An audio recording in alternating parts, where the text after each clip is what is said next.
My name's Natalie Yearwood. I'm a floral designer in Brooklyn, and today we're going to recreate this beautiful still life.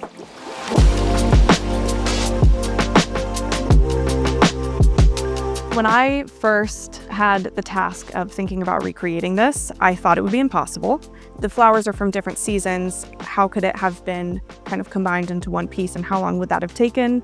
Or how would the construction of the painting come together? This painting a little bit defies gravity.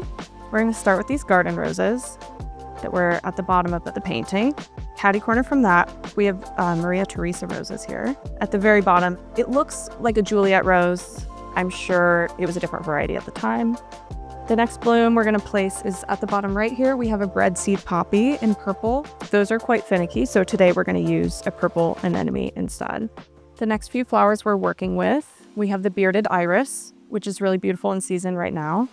The hardest bloom for us to identify is right there above the hibiscus. It's that golden bloom. We're still not really sure what it is, so we brought a couple options here. We brought this tangerine geum, and we also brought these butterfly ranunculus. Both of these are spring blooms, which are in season right now in New York, so it's possible that they had this at the time because so many of the flowers are in season locally here today.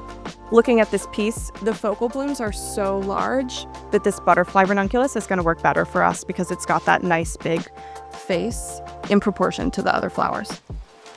The next flower we're going to work with are these hellebore. They are very early spring, almost winter, so these probably would have been one of the first flowers they used. We are going to use it kind of as a filler for a peony pod. I think the most striking blooms in this piece are the striped tulips at the top. They are a bit exaggerated in size. These are local New York tulips, a bit smaller. I think he made that choice just to really bring attention to them. When I look at this piece, my eye goes immediately to the sunflower. It also showed me that this painting was not real because the heaviest bloom is at the very top. So today we're using a smaller sunflower so that it doesn't bring our whole arrangement tumbling down. Now we have a few finishing touches. We have some citrus here for the front. The composition has a few sweet animals at the bottom that we're going to fill in just to give it a little bit more life.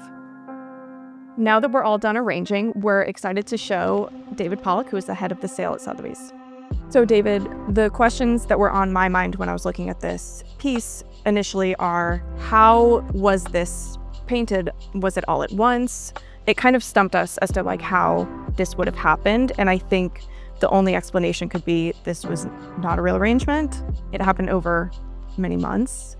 So those would be what I would assume, that maybe he would have pulled source paintings. So I think we take for granted, you might agree, how readily available flowers are today. We're here in New York. On every bodega, on every street, you can buy pretty good flowers.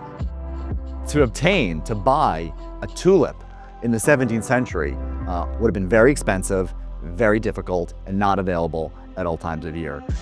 So if I had to guess now, standing in front of this, how Heem would have painted this picture, I think really it would have been the culmination of a year or many years of collecting individual specimens, creating this visual, mental Rolodex of flowers, and then in one grand gesture, put it all together to create the ideal still life.